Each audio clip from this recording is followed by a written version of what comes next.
Hey everyone, Nathan here, Absurd Being. Okay, difference and repetition, chapter 4, still working through this, just started really, ideas and the synthesis of difference. This video is going to be looking at ideas, drilling down on this notion of ideas, in particular the way that Deleuze understands ideas as structures. So we're going to look at what he means by that word structure, because he has a very specific meaning in mind. We'll also look at some examples of ideas. And this is really the first time we're going to look at what an idea is for Deleuze. And that's quite important because we haven't actually done that yet. And it's doubly important because it's the way that it is in the book is slightly misleading, I think, or open to misunderstanding, because, and this is probably a pretty good introduction to this video. We went from chapter 3, which was that dogmatic image of thought. We contrasted that with Deleuze's picture of thinking, real thinking, what it is to really think, through his idea of transcendental empiricism. So we went from that, talking about thinking, straight into this fourth chapter where we're talking about ideas. So there's a sense of natural continuity between the two, right? Thinking to ideas. And on top of that, we started this chapter with Kant by talking about how Kant understood ideas as, again, the ways that we think. We added Descartes as well. We referred to him with his notion of cogito, the mind, consciousness. So it's all following that path of the mind or the mental thought. But actually, ideas has a much broader meaning for Deleuze. He doesn't mean anything mental. He doesn't mean anything related to thought, actually. So that there is a big split between chapter 3 and chapter 4. The topic actually changes. We go from talking about what thinking is in chapter 3 to looking at this notion of ideas in chapter 4, which is actually for Deleuze metaphysical reality. An idea for Deleuze is nothing to do with the mind or thinking. Rather, it's to do with the way reality is, such that the way metaphysical reality is, such that concrete realities can arise from it. And that's what he's describing when he talks about the way ideas actualize and incarnate, which we're going to talk about today. So idea for Deleuze is a fundamental metaphysical understanding of reality, and the way that concrete realities, including thoughts, but not restricted to them, arise from them, along with difference. So difference will feature strongly again in this chapter because that's at the heart of Deleuze's metaphysics. So anyway, I hope that kind of sets the tone for the video, and hopefully it will become clearer as we go through this chapter. So anyway, the first section today is ideas as structural multiplicities. So the first thing Deleuze does, or one of the first things we should clear up, is this problem, this old philosophical problem of the one and the many, which Deleuze rejects. So he wants nothing to do with this. It's a problem that goes right back to the pre-Socratics. Everybody has to deal with it. Every philosopher has to kind of deal with it in some way. The one and the many. How do you resolve these two ideas, these two concepts, the one and the many? What is foundational? Is reality singular, one, or is it ultimately plural, many? But the problem is you can never resolve that, right? Because if you say reality is one, but anything that's one can always be, it must be composed of many things, right? For something to exist, for something to be, it must be composed of smaller parts. So many is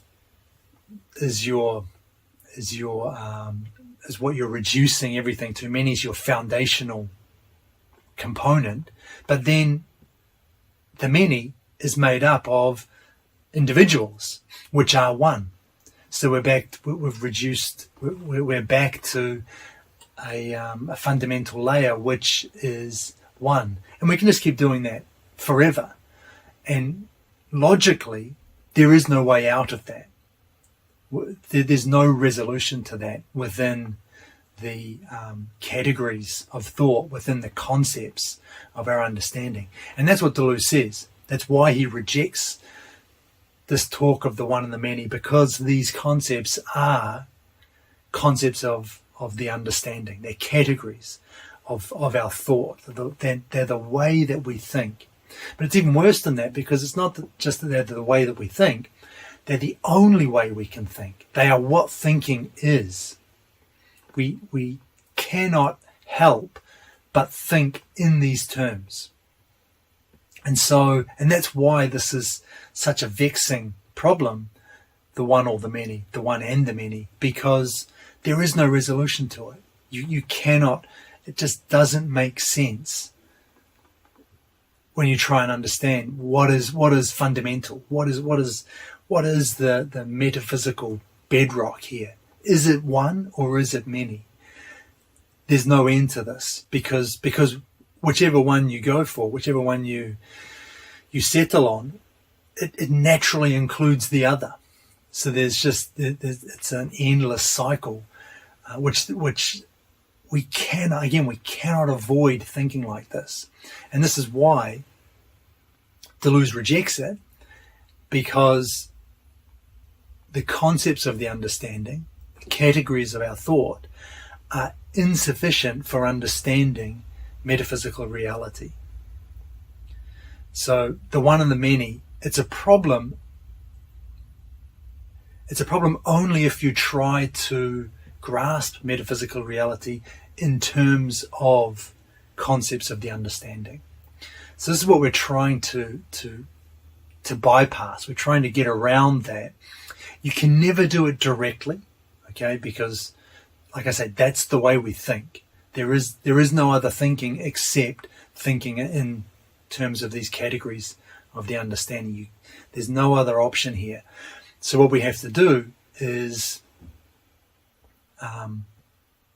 we have to accept that our final explanations, our understanding of metaphysical reality, is not going to sit with us. It's not going to sit well with us from an intellectual standpoint. It's not quite going to make sense, because the categories of the understanding are just insufficient to grasp this. Which, of course, doesn't mean it doesn't mean that the doors are wide open to any kind of nonsense, right? Usually, nonsense, metaphysical nonsense, does make sense. It does accord with the concepts of the understanding. It does reduce things to something which we can grasp a hold of. That's why they're false, because they do make sense in terms of these categories, and that's why we like them. We get this intuitive sense. I can get a hold of something there. That makes sense to me. But if you have that intuition, then you're probably drifting down the wrong path, because metaphysical reality will not accord with these kinds of concepts, with these kinds of categories. It's not that it's implausible or sounds far-fetched. It's that it jars with the natural way that we think. So the one and the many, these are concepts of the understanding, insufficient to understand, to grasp metaphysical reality. So what does Deleuze mean when he says multiplicity? Multiplicity, he says, refers to an organization belonging to the many as such, which has no need whatsoever of unity in order to form a system. So an organization belonging to the many as such. So there's no one in here. There's no unity. It's all many. It's all multiple. But many as such. So the many as the many. Instead of thinking of the many as being composed of little ones, little parts, which must be individual, which must be there, which must be reducible to one, to identity, to sameness. Instead of that, Deleuze is saying the many as such, the many that in which a many which cannot be thought of as anything other than multiple. So a many, a multiple that cannot be reduced to one in any sense of the word. Which, he says, therefore has no need whatsoever of unity in order to form a system. So this system, this multiplicity, it's purely many. No one, no system, no harmonious totality, right? There's one doesn't enter into this picture at all. Because we're dealing with metaphysical reality, because we're dealing with the fundamental nature of reality. At this bedrock level, one, unity, identity, these concepts don't exist. So this is not then a combination of the one and the many. We can't think like that. The one is out. It's not even present in the many as little parts or pieces or individuals. And Deleuze goes on to say that this is then the true substantive, substance itself. So that needs a little bit of explanation. Substance, when we think of substance, we mean, or what we mean by substance is that which is fundamental, that which is absolutely irreducible, the very core of something, of anything, of everything, depending on your scope. So that's what substance means. And what we usually understand by that word is a thing, an existing thing, right? Whether you call that thing matter, whether you call it energy, whether you call it consciousness, however we describe it, and whatever word we use, whatever imagery we use to conceptualize it, that's what we mean. We are saying that this thing is the fundamental, is that which is absolute bedrock. And when Deleuze uses the word, when he says this multiplicity, this many as such, is the true substantive, is substance itself. He's meaning substance in the first sense of that word, but not in the second sense, which I gave. So substance in the first sense in that it is fundamental, but substance not in the second sense in that it's not a thing. It's not any kind of thing which can be identified as a thing, whether it be energy, consciousness, no matter how ambiguously you think you have, no matter how ambiguous a term you think you have come up with for substance, it's just 9 times out of 10 you're still thinking of it in terms of something which is what it is. And that is different from what Deleuze is saying here. The many is the many itself is substance. Substance is only the variety of multiplicity, which in other words is difference. Substance is difference, which again sounds like a paradox, sounds like a contradiction. Substance is difference. How can substance be difference? Difference is kind of like a relation, right? It's not, there's nothing there. But that's the point.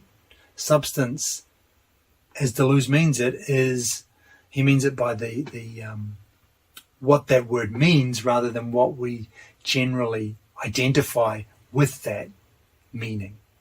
So substance difference is fundamental reality, but it's not a thing. It's not energy. It's not consciousness. It's not matter.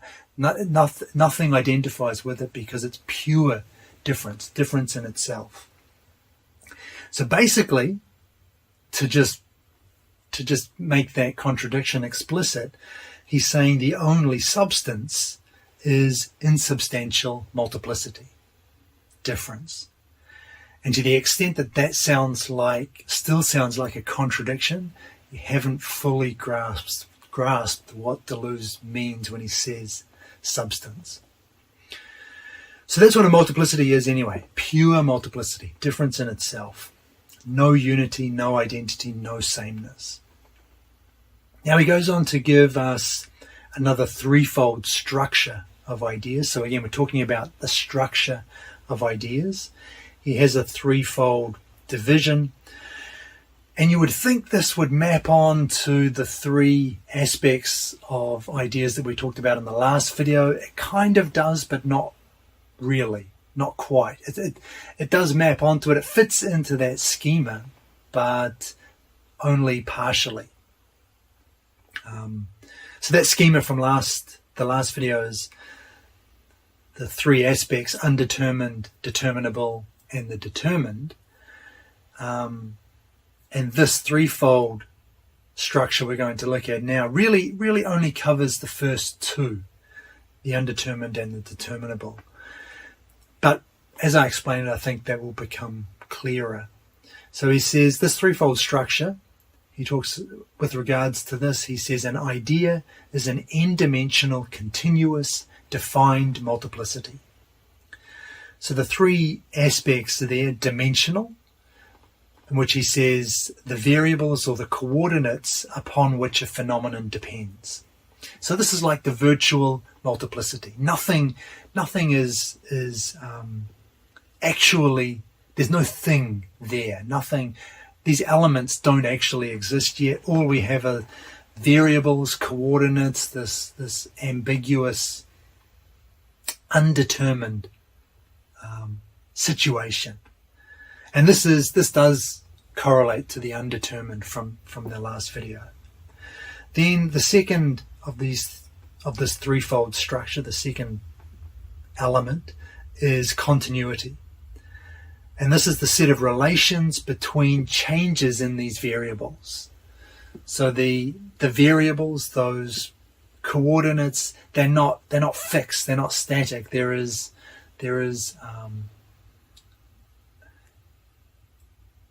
relational behavior, if you like. There are relations being established within this. There is change going on here. So the relations between changes in these variables, that's what he calls continuity. And then the last aspect is definition, about which he says the elements reciprocally determined by these relations. So definition, the elements reciprocally determined by these relations. So we have this n-dimensional space, if I can say that word without indicating space as such. Then continuity, the relations of these changes that are taking place within this n-dimensional space. And then definition, the elements become reciprocally determined by these relations. So the elements first arise as a result of reciprocal determination between the different variables or the coordinates. So prior to that reciprocal determination, that definition, there are no elements. That's the idea. That's the important point. Because if there were, we're back to identity. We're back to sameness, which is the complete antithesis of everything that Deleuze is talking about. And so this is what I mean when I said this kind of maps on to the three aspects of ideas from the last video, but only in the sense that it covers the first two, undetermined and the determinable, because the elements being reciprocally determined by these relations is actually that second aspect, the determinable. So that threefold structure kind of maps on in that way. And then he adds another three. For some reason, 3 is a magic number for Deleuze. 3 associated conditions which define the moment an idea emerges. And this does correlate perfectly with the 3 aspects from the last video. It's kind of weird that the threefold structure doesn't map on properly. But there's just, I've looked at this in as much detail as I can, and I can't see how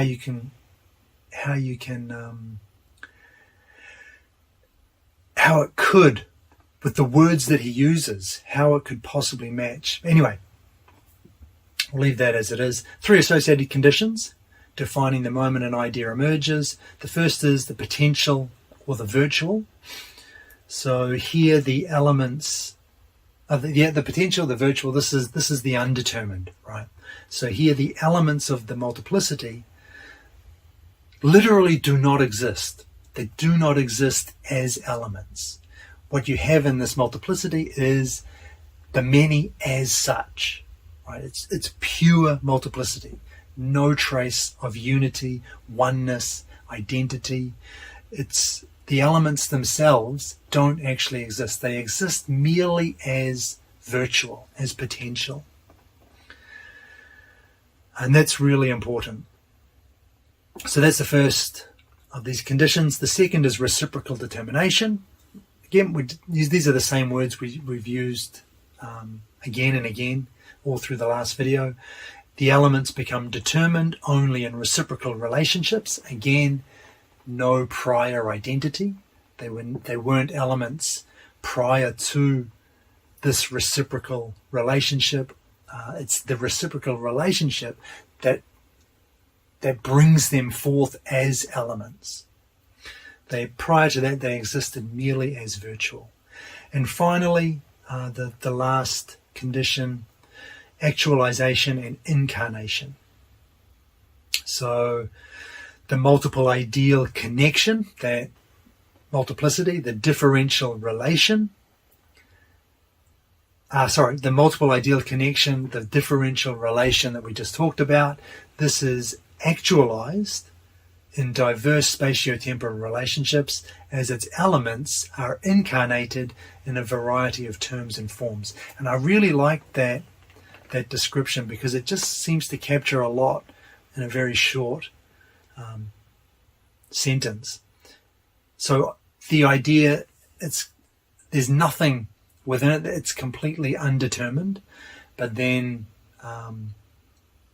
elements become elements through reciprocal relationships, differential relations, and then those elements then actualize and incarnate. And to actualize means to appear in spatiotemporal relationships, and to have its elements incarnated in terms and forms. And that's how ideas emerge as concrete realities. Nice. So I think that's a pretty tidy starting. And I just want to finish this section with a couple of quotes to just hopefully clarify or neatly summarize. I think there are a couple of good quotes for this. So the first one: the idea is thus defined as a structure. A structure of an idea is a complex theme, an internal multiplicity. In other words, a system of multiple, non-localizable connections between differential elements, which is incarnated in real relations and actual terms. So I think that's a nice, just encapsulates everything I've been trying to say here. The idea is a structure which is an internal multiplicity, the many as such, pure difference. And these multiple non-localizable connections which arise within this between differential elements that become elements through reciprocal relationships, become incarnated and actualized in concrete realities, whether that be thoughts or whether that be organisms or whether that be atoms or whatever. This describes metaphysical bedrock. So it has the power to explain any kind of reality. And when I say concrete reality, obviously I'm including thought in that, because thought is a concrete reality, even though it's not physical. But there's one important thing I wanted to add to that quote. The way that the genesis, the incarnation of ideas and structure are connected. And they're connected, genesis and structure are connected such that the former arises from the latter. The genesis takes place in time, not between one actual term, however small, and another actual term, but between the virtual and its actualization. In other words, it goes from the structure to its incarnation, from the conditions of a problem to the cases of solution, from the differential elements and their ideal connections to actual terms and diverse real relations which constitute at each moment the actuality of time. This is a genesis without dynamism, a static genesis. So the important thing here is the connection between structure and genesis, between that multiplicity and the incarnation or the actualization that arises from it. So genesis is not about one term and another term interacting or synthesizing to produce a third term. Rather, genesis takes place between that multiplicity, that virtual multiplicity, and the actualization that comes out of it. So there's no trace of, again, identity, oneness, or sameness in any of this. When Deleuze talks about going from the virtual to the actual, it's all difference. You don't get identity until you have the actual. And at that level, at that point, we've risen above the level of the metaphysical foundation here. Whereas with the other two prior actual things synthesizing to form a third, it's all identity. There's sameness all through that picture. And sameness is the fundamental. Sameness is the origin, the foundation of that picture. And it's nice to see the way that he just brings in all of those the things that we've talked about in prior videos, right? Structure to incarnation, conditions of a problem to the cases of solution. So we talked about that a lot. That's a metaphysical principle. The differential elements and their ideal connections to actual terms and diverse real relations. So this is how structure converts to genesis. And the other thing I wanted to mention regarding that quote is the very last part, genesis without dynamism, a static genesis, he says. So this is obviously not static in that nothing happens and that there's no change. If that were true, there'd be nothing.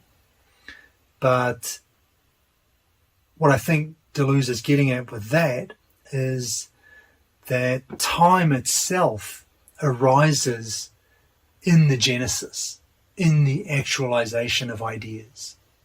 Prior to that, there is no time. I've kind of said this before when I said in the natural world, but in this context, it's the world prior to any kind of actualization, incarnation. Prior to that, there is no time. Time comes about only once the structure of ideas has been actualized or incarnated into some kind of concrete reality. And that's when time arises. So prior to that, that's what Deleuze means when he says it's a static genesis. It arises it arises out of a condition in which there's just no sense in which we can talk about time. Time arises with the actualization of the ideas. Okay, so let's have a look at some different domains of ideas. All right, so different ideas correspond to different concrete realities depending on their order or domain. Domain's another word we could use there. So what we're talking about here, I mean, I've kind of said this already a lot, but the way ideas produce concrete realities, but we get different concrete realities according to the different domains or orders in which the ideas are. So this is what I mean when I said that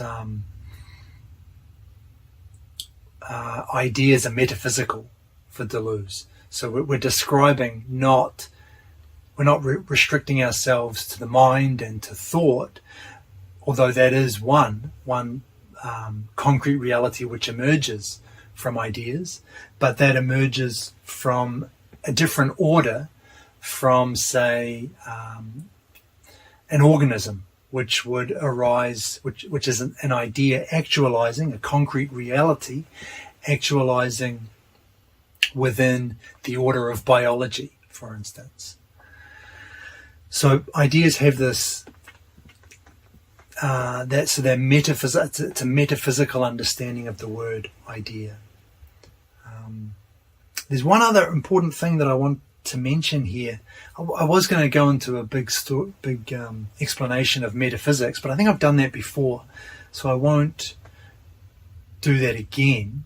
What I will just note, though, because this is going to become important, is metaphysics is not non-physical, right?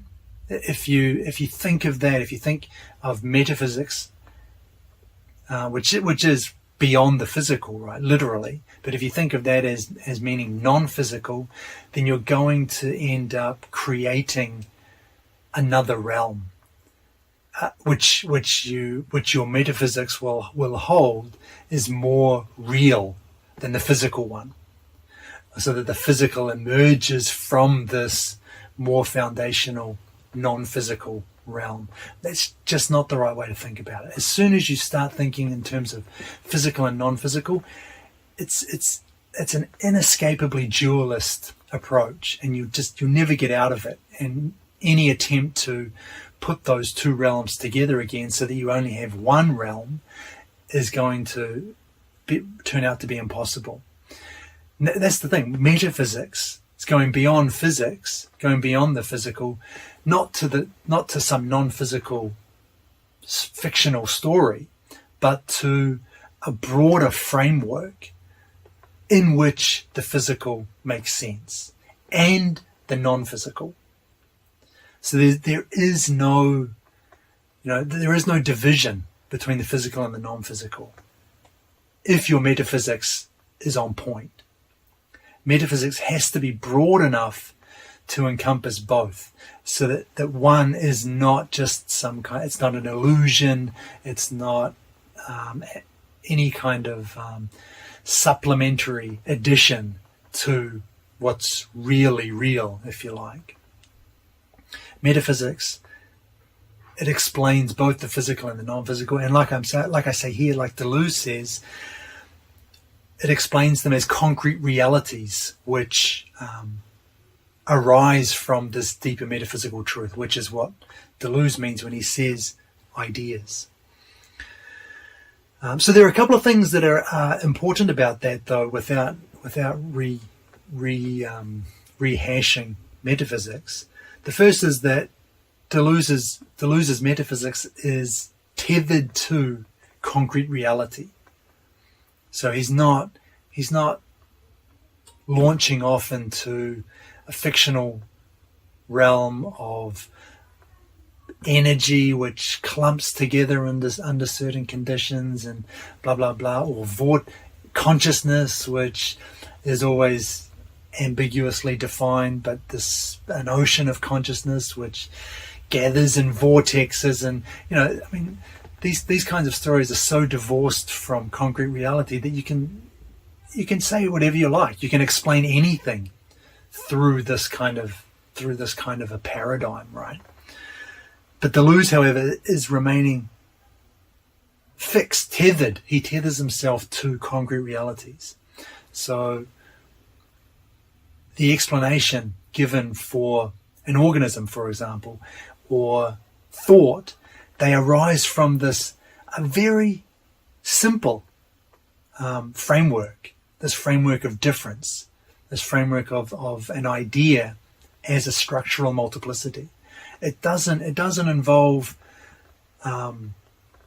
any, I think it involves a minimal number of, actually I don't think it involves any flights of fancy, any leaps of belief to get here, because he's not positing something at the heart of reality, whether it be matter, energy, consciousness. He's proposing essentially what metaphysical reality does. He's given us a framework which explains how things arise without having to say metaphysical reality is X.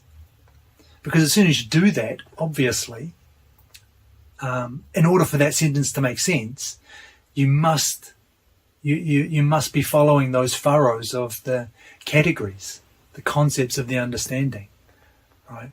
But Deleuze doesn't do that. He doesn't offer us this neat, tidy picture, because any neat, tidy picture, by definition, will accord with our concepts, will accord with the categories that we think in, which means that it's going to be wrong, because those concepts, those categories, are insufficient to grasp the fundamental nature of reality, which we already know, because the one and the many gives us that classic contradiction where it cannot be resolved. So we know that the categories of thought don't get us to metaphysical reality. So anything that does cash out as something that does make sense is not going to be metaphysical reality. So those are the two things I wanted to mention. Did I say two things there? Tethered to the concrete, and there's no specific, there's no substance X lying at the bottom of Deleuze's metaphysics. There's one other thing I wanted to mention, though, here before we get into this section proper, which is, and it's kind of a confusion, avoiding a confusion, which is inherent in Deleuze, I think, just because of this word that he uses, idea. So, despite the fact that Deleuze talks about idea as metaphysical reality, this is not an idealism. He's not giving us a picture of idealism here. Why? Because idea for Deleuze does not mean mind. It doesn't mean thought. It doesn't mean consciousness. So, and that's the confusion. He uses the word idea, but he uses it in a very different way from how we ordinarily use that word. So this is not idealism at all. Don't get caught up in that. In fact, we could say the metaphysical is not ideal, rather the idea is metaphysical for Deleuze. Okay, so that's probably enough about the metaphysical background here of ideas. What are we talking about with ideas? So he gives us 3 examples, which are fairly enlightening, I think. And it's these that first really it's these, when I read these, this was the first time I really started to grasp, okay, this is what ideas are for Deleuze. They're not related to, or solely related to the mind. The first is atomism, which is a physical idea. So a physical idea, that's the domain, right? The physical. It's the order. But we're not talking about the theory of atoms here. We're not talking about atomic theory as in physics. The idea is a physical idea, a literal physical idea. So again, metaphysics, how atoms as physical particles arise out of metaphysical reality. So atomism is a physical idea. Marxism is a social idea. The domain, the order, the social. Sociology, the social, I think maybe is better. Society. But again, and this is more mental, right? This is more related to the mental. Marxism, it's a theory. It's in the, broadly speaking, the category of society, the social, but it is mental, right? Marxism is a mental idea. But the third example is the best one, I think, the organism. He talks about the organism as a biological idea. And again, not biological in the sense of the science. It's not a theory of biology. The organism is an existing thing, an existing entity. And it's different from the physical. This domain is different from the physical because it's alive. Hence, Deleuze uses the word biological. It's a biological idea. Metaphysics all the way. So he goes on to talk about what this organism is in more detail. It's a set of real terms and relations which are actualized from relations between differential elements. And that's exactly how we've talked about ideas, right?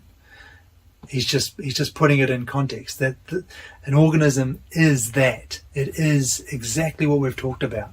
You can understand an organism exactly through the 3 aspects of ideas, that threefold structure that we talked about, those 3 conditions. All of that applies directly to an organism as an actual physical existent. So more detail, genetics, he talks about genetics as the structure. So the genes are involved in a double process of reciprocal determination. They appear as genes. They function as genes only in relation to each other. They only appear as genes and do what genes do through reciprocal determination, which we've talked about. And the other element of determination here is complete determination, where they incarnate as features, as traits in actual organisms. So genuine biology, an actual physical organism, is explained by this whole process. All of these things that we've talked about already that make up an idea, the structural whole of Deleuze's idea. The chromosome then, for Deleuze, is the virtuality, the potentiality, the undetermined in this picture. That everything maps on to what we've been saying about ideas. And of course, there is an objection to be had here. The chromosome is a virtuality, a potentiality. Hold on.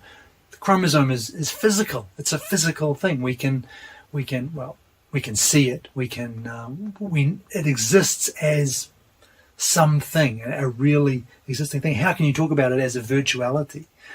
But this is the problem when you think in terms of physical and non-physical. As soon as you start thinking like that, you get stuck into this dualist loop out of which you can never put those two pieces back together again. You can't divide. You can't think of it as physical and non-physical. The idea, the chromosome, is metaphysical, not non-physical. It's metaphysical. The physical is metaphysical. The non-physical is metaphysical. Metaphysical is this broader framework, this deeper truth, out of which the physical and the non-physical arise. So as soon as you start thinking, and that's the thing with the metaphysical, we tend to imagine it as something different from physical reality, as if this is not real. But as soon as you think like that, you've divided your metaphysics, haven't you, into two. The physical must be metaphysical because there's nothing else. The metaphysical is everything. It encompasses everything. If it doesn't do that, it's not metaphysical. You haven't reached metaphysical bedrock if you've got this if the physical world is some kind of supplementary addition or an illusion built on top of what is, you think, metaphysical reality. So to the extent that doesn't make sense, to the extent that sounds like a contradiction to say the chromosome is a virtuality, is the extent to which I think you haven't fully you're not in full agreement anyway with Deleuze, the Deleuzian idea as metaphysics. Okay, anyway, so those are three examples of ideas which I think really clarify what Deleuze means by idea, and they also give us this nice picture of how different concrete realities emerge from ideas that are in different orders, different domains. He also talks about three varieties of ideas, which I want to mention here. So basically, he's classifying ideas according to type within and across different orders, different domains. The first is the vertical dimension, and he calls these ordinal varieties. And these are classified according to the nature of the elements and the differential relations that they embody or that arise within them. For example, different orders. Deleuze gives a list of examples: mathematical, mathematico-physical, chemical, biological, physical, sociological, linguistics. These are all different domains within which ideas can be actualized, concrete realities can emerge. And so these ordinal varieties of ideas, basically it's a classification by domain, by order. So we can think of ideas, we can classify ideas in this first way by the order that they belong to, the elements that they're composed of, and the differential relations that form between these elements, that form to make these elements, right? Because it's a virtual multiplicity originally. So that's the first classification, domain, by domain. The second is the horizontal dimension. And these he calls the characteristic varieties. And this corresponds to the degrees of a differential relation within a given order. So I gloss this as intra-domain. So how the different ideas that arise within the same domain. And then the last variety is depth, and these are Deleuze calls axiomatic varieties. And these, he says, determine a common axiom for different differential relations of a different order. And the way I think of this is interdomain, an interdomain category. So the way that differential relations within one order can be connected with or mapped onto differential relations from a different order. And so those are the way I've glossed them anyway, by domain, intradomain, and interdomain. But I think that's the idea. The vertical dimension understands ideas by order, groups them by order. The horizontal dimension focuses on ideas within a specific order, and depth lets us classify ideas across different domains. Okay, so that's a little bit about ideas in more detail, some examples of them. Let's move on to the next section, which is VICE-DICTION. Okay, so this section is basically about how ideas are actualized. The last of those three aspects, the complete determination. And just as a bit of background before we discuss VICE-DICTION itself, we have to remember what we said at the very beginning of this series. We're talking about the infinitely large and the infinitely small. And the infinitely large with regards to Hegel, we talked about essence was the genus which contained species. So unity was achieved through a contradiction between two different things and their subsequent mediation under this unifying essence. The infinitely small, however, regarding Leibniz, this approach was impossible. You couldn't achieve unity through a unifying genus or an essence. So Leibniz is fundamentally inessential. And unity then was achieved, we said, through subsumption under cases.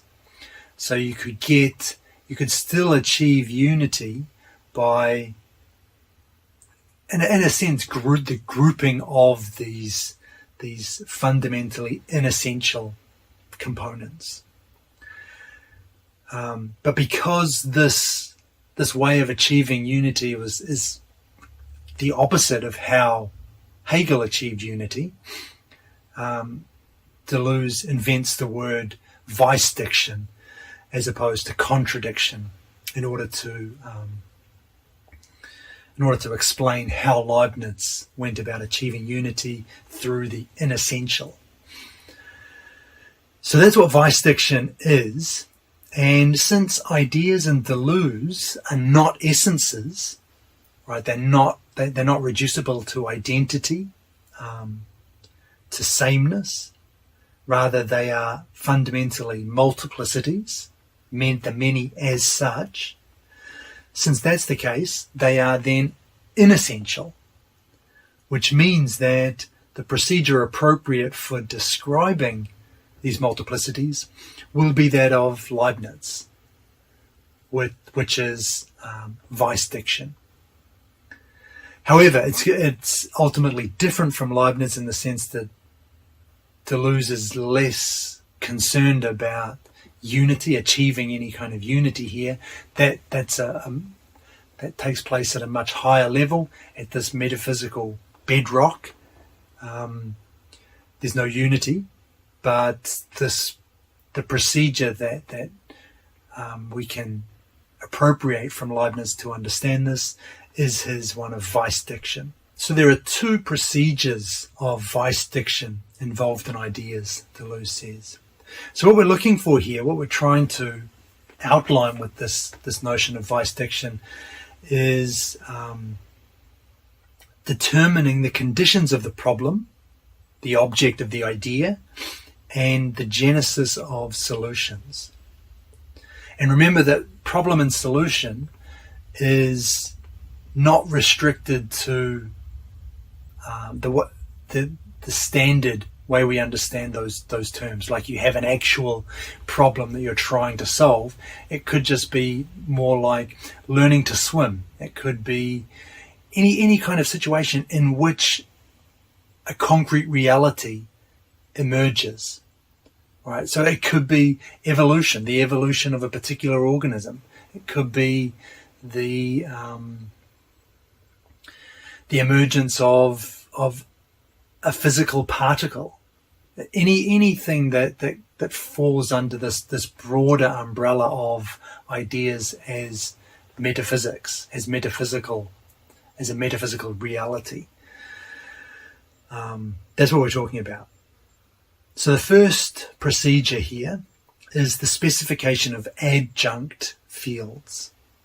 And this is essentially the effort to discover the adjunctions, the fields which can be connected or joined, which will complete the initial field of the problem. So Deleuze says the varieties of the multiplicity in all its dimensions which render the problem solvable.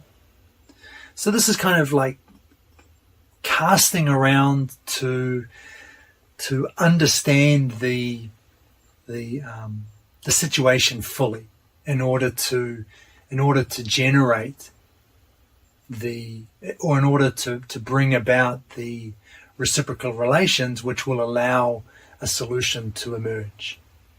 And this is a very low level description of what's going on, deliberately so, because it can apply to anything. As I said before, it can apply to the emergence of a particular species. It can apply to the emergence of an idea, as in a theory.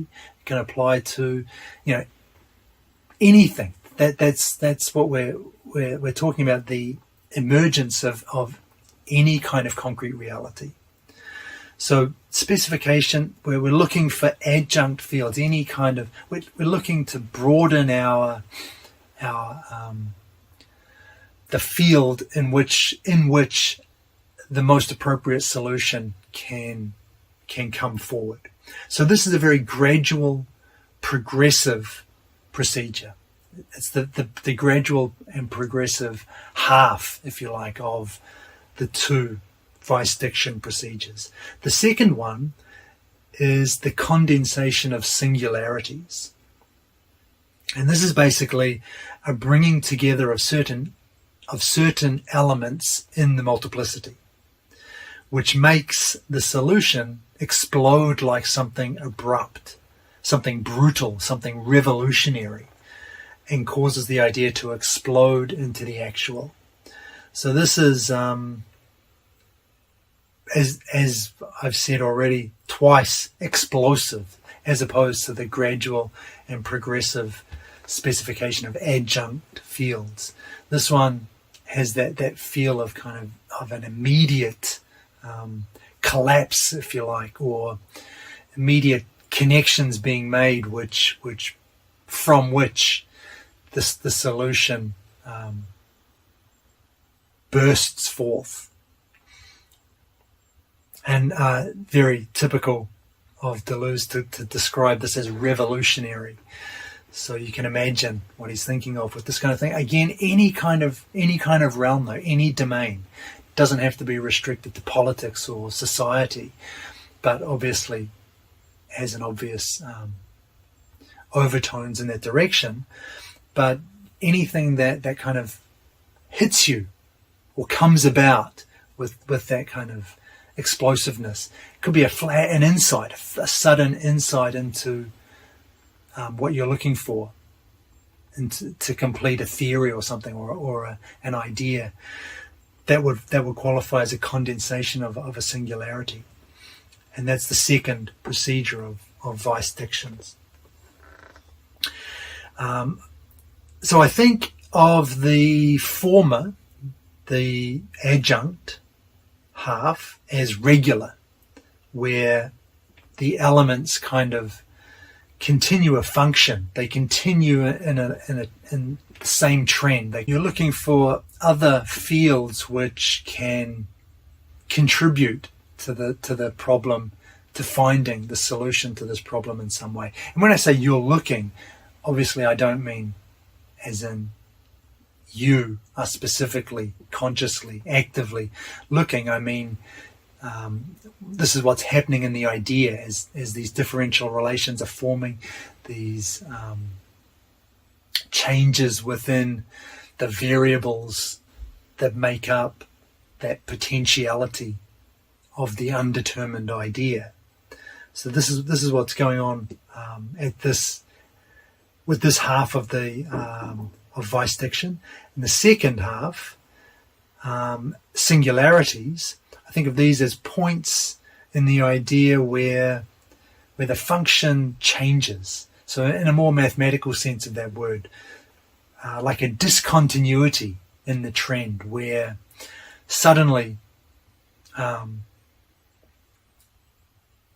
instead of kind of carrying on the theme to find the most appropriate solution, things just abruptly change. Things abruptly take a different course, and a singularity emerges, which the solution emerges as a singularity, perhaps. That's the best way to put it, as something which maybe is slightly unexpected, but certainly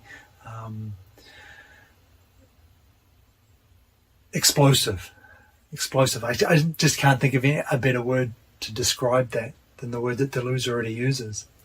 And these two procedures of VICE-DICTION then are the two, he says, faces of ideas. And he calls these love, the search for fragments, the search for adjunct fields, and anger, the condensation of singularities. So nice kind of poetic description of ideas and how differential relations are kind of worked out or formed within ideas in order to produce a solution, in order to actualize or incarnate a particular idea in a particular domain. All right, let's move into the last section of the video today, which is the opposition between ideas and representation. Okay, so the difference between ideas and representation, we have looked at something very similar before.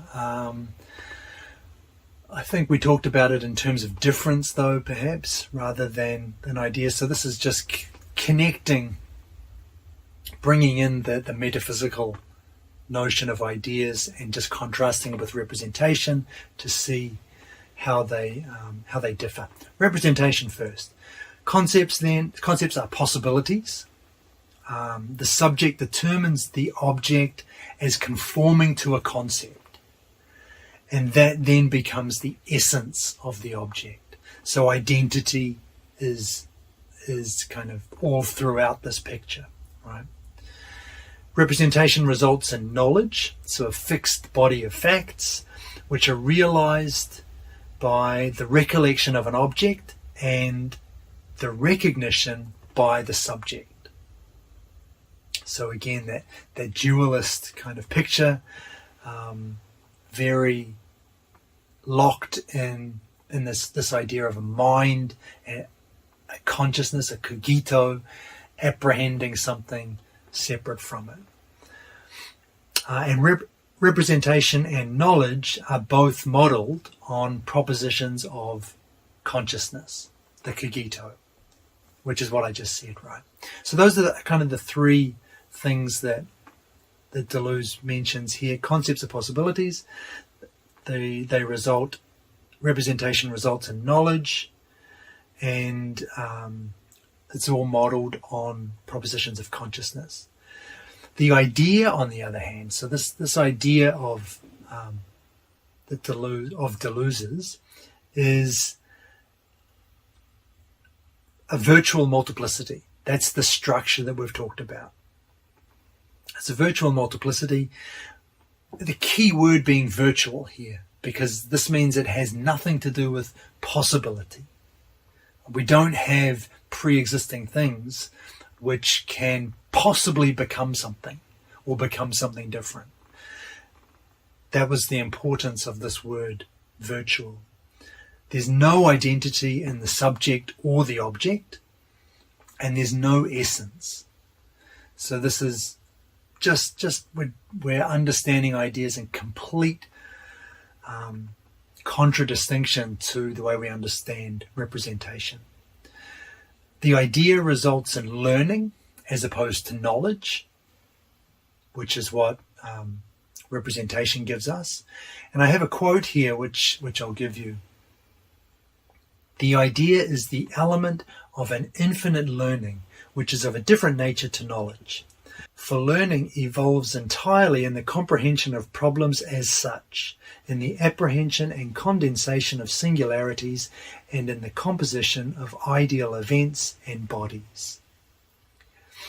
So there's a real sense of continual evolution with learning. Learning never stops. It never gives us a place to end. We never derive a fixed body of facts which are the capital T truth, and beyond which we can no longer go. The idea keeps that evolution alive. For example, Deleuze gives an example, learning to swim, always learning to swim. This comes up so often, right? Learning to swim, or learning a language, he adds here, which means composing the singular points of one's own body or one's own language with those of another shape or element, which tears us apart, but also propels us into a hitherto unknown and unheard of world of problems. Again, continual evolution, where we never stop progressing. And this ties in with the genuine thinking of Deleuze as opposed to the dogmatic image of thought, right? This one, we're always moving into new territory where our solutions generate more problems and questions which carry us forward. So that there's just no end to this process. And also more like the way Deleuze describes learning, it's more like adapting to a problem in a kind of natural or organic encounter, rather than this notion of a fixed subject contemplating a fixed object and determining it by certain concepts and attributes, giving it an essence, those kinds of things. So this is both are a metaphysical description, but Deleuze's doesn't trap you in that subject-object dichotomy. It doesn't lock you in any kind of fixed. It doesn't prevent anything further, any further expansion or evolution of ideas. And we're going to look in a moment at the way this idea kind of keeps alive these other options, these other avenues of learning, which open us to unheard of worlds of problems. We'll talk about that in just a moment. There are two complementary aspects to learning that I will mention before getting into the last part of the video today. The first is, he says, learning is a matter of penetrating the idea, its varieties and distinctive points. So really getting into understanding the ideas, letting the relations, those differential relations, those reciprocal relations, form and converge and diverge, and all of that taking place within the idea, that real kind of focus on that virtuality that the idea contains. And the other aspect is the opposite, raising a faculty to its disjoint transcendent exercise, raising it to that encounter and that violence which are communicated to the others. And so this is going in the opposite direction, making the faculty, forcing it outside of its of the domain perhaps, or the idea that it's within, and encountering through other faculties, other ideas, other elements which can be brought in to enhance the problem, or clarify the problem, or offer a route to a different solution, or a route to a different problem. It's kind of the difference, these two complementary aspects. One is a honing in, and the other is a broadening out. And when I say faculty, by the way, I mean things like, instead of just the understanding, for example, but maybe the faculty, a linguistic faculty, maybe a social faculty, any kind of, this is a very broad realm for Deleuze, along with the broad realm of the idea as this metaphysical reality. We'll talk more about this in just a moment in the very next section. But before we get there, there's one last point to note regarding ideas and their opposition to representation. Ideas are extra propositional. So they are the presentation of unconsciousness, not the representation of consciousness. And that's something else which I really like, actually, this, because often, even just thinking in terms of thoughts, ideas as thoughts that come to you, that's a wholly unconscious process. You never have, even when you're explicitly thinking about something and trying to work out, I don't know, the example I always imagine is writing an article, thinking about the topic, trying to figure out what I think about the topic, or how my argument's going to be structured. Even though I'm explicitly thinking about it, it's happening unconsciously, right? By the time it gets to my consciousness, in order for it to get to my consciousness, it already has to have happened. My consciousness can't be in control of every moment in that process. There is something, the core part of it is subliminal, which doesn't impinge on freedom or determinism. It's not at that level of the. I just don't want to get into that. That's a whole another it's a whole nother can of worms we don't need to open just now. But yeah, the unconscious is kind of the driving force here. Even when you are explicitly, actively, consciously engaged in something, it's the consciousness just cannot be in control of every moment of this. So I like that. Those are the three main points in the way they oppose or are different from representation. Okay, let me move into this last part here, talking about faculties. I want to explore this a little bit. So Deleuze says that ideas don't belong to any one faculty. For example, the understanding, he says, referencing Salomon Maimon, or reason, referencing Kant. Rather, he says, ideas occur throughout all faculties. So, he gives us two examples of this, language and society. And at this point, now when we're talking about faculties, we are honing in on the mental, the thinking aspect.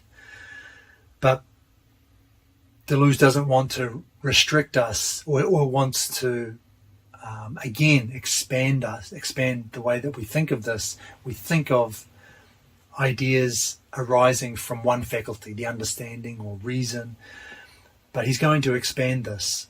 And the first example is language, in which the idea is linguistic multiplicity. So the virtual system of reciprocal connections between phonemes, which is incarnated in the actual terms and relations of diverse languages. Again, perfect use of our understanding of an idea, what it is, brought to bear on language, in which the idea is a linguistic multiplicity. The faculty here that is rendered possible by this idea is speech. So speech is the faculty, and the transcendent object of the faculty, which is the differential relation, the determinable, the dy over dx, to bring back to mind the calculus. The transcendent object of the faculty is that meta-language which cannot be spoken in the empirical usage of a given language, but must be spoken and can be spoken only in the poetic usage of speech coextensive with virtuality. So that's kind of a tough sentence to come to grips with, but the meta-language which cannot be spoken in the empirical usage of a language.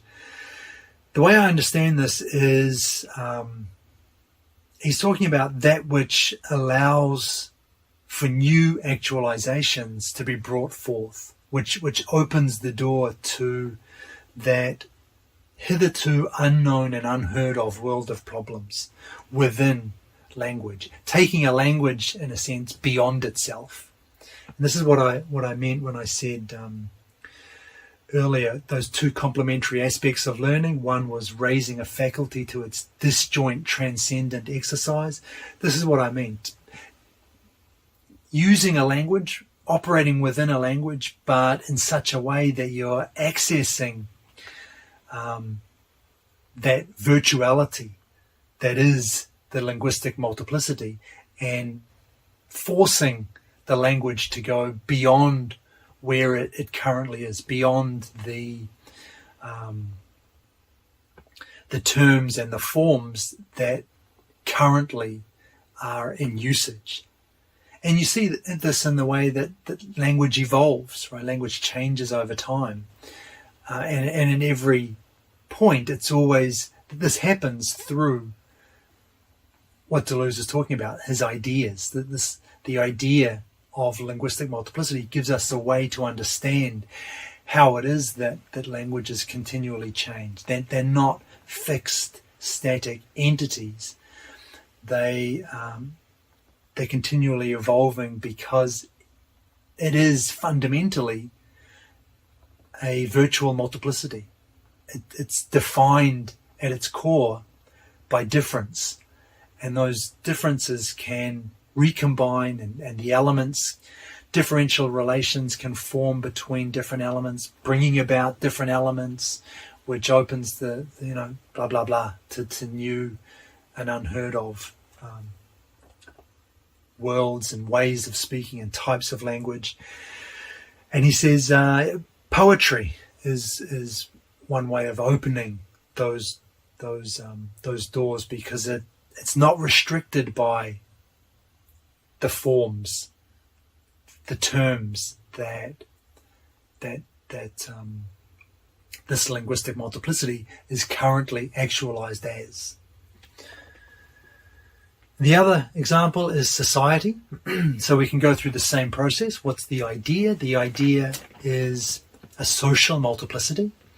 Again, I'm just going to use that exact same phrase I used before and just plug in different terms. So it's a virtual system of reciprocal relations between individual people, which is incarnated in the actual terms and relations of different cultures.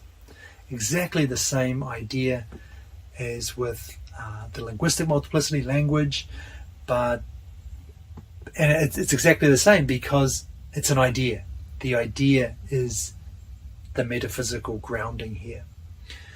The faculty that's rendered possible by this idea is sociability.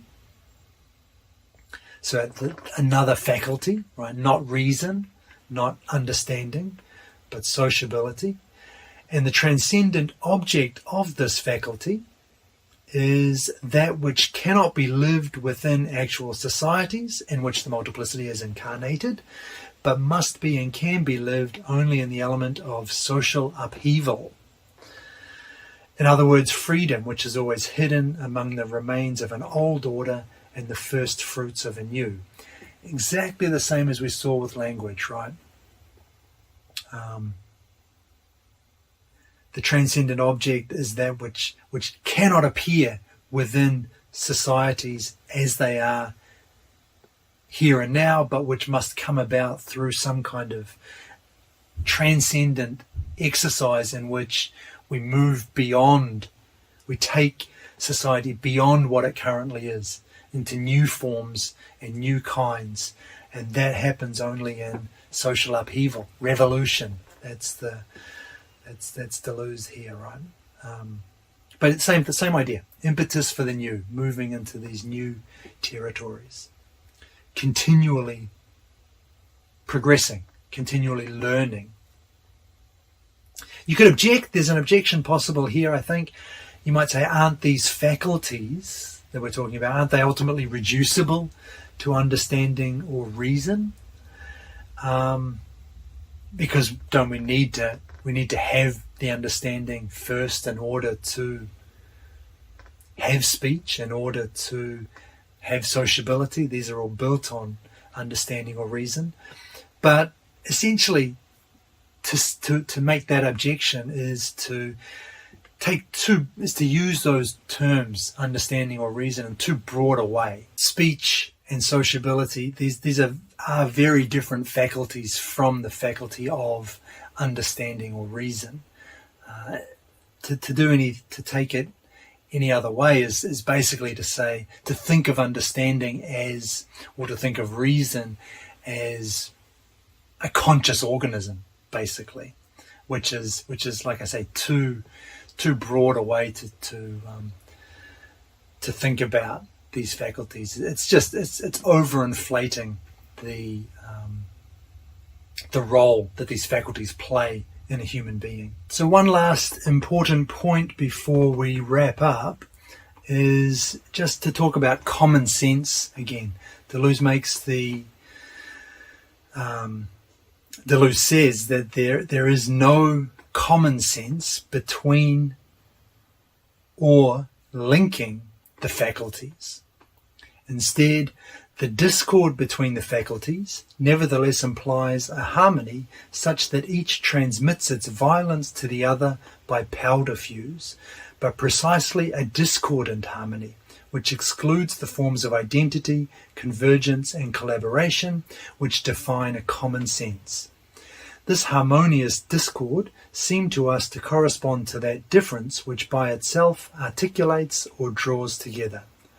There is thus a point at which thinking, speaking, imagining, feeling, etc.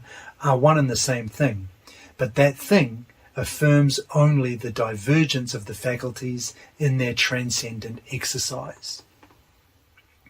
So no common sense, there is no, the different faculties can be reduced to one thing, but rather than a common sense, this thing is the divergence of the faculties, i.e. a discordant harmony founded on difference.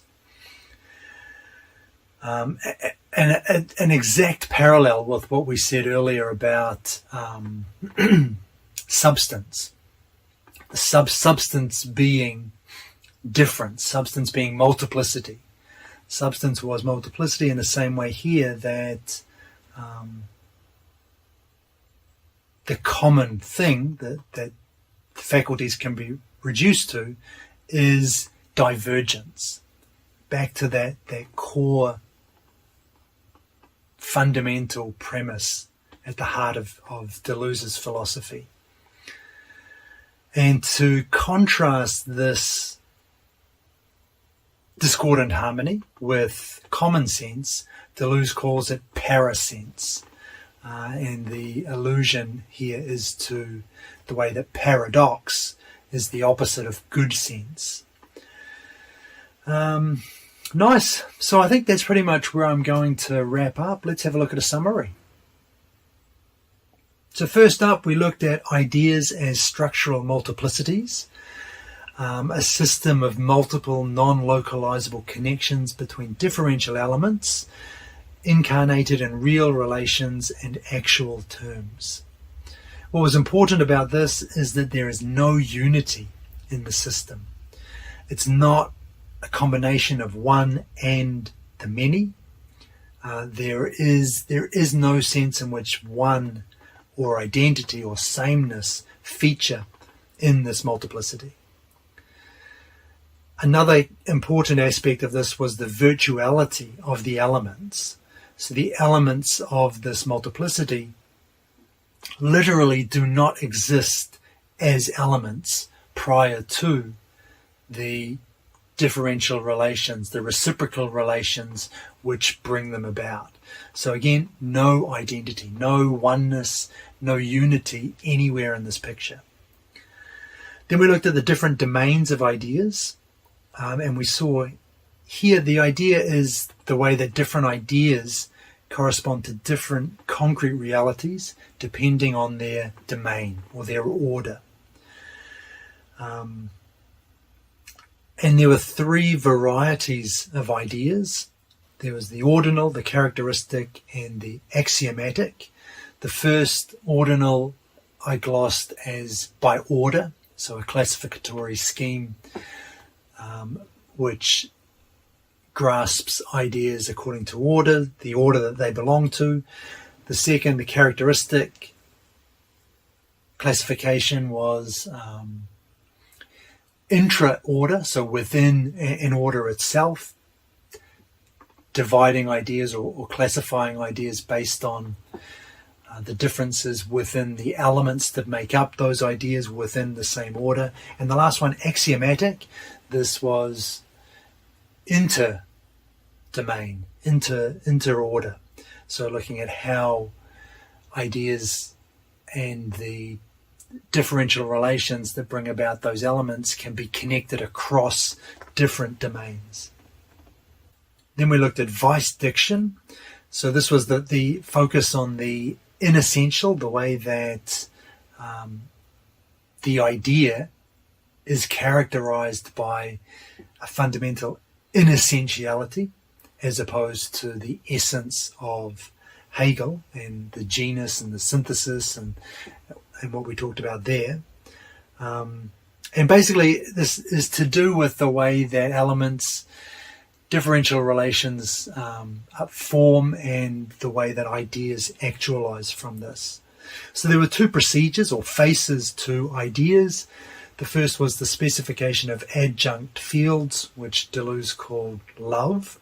This was progressive. This was a kind of gradual expansion of an idea of elements of differential relations building on a problem which would allow a solution.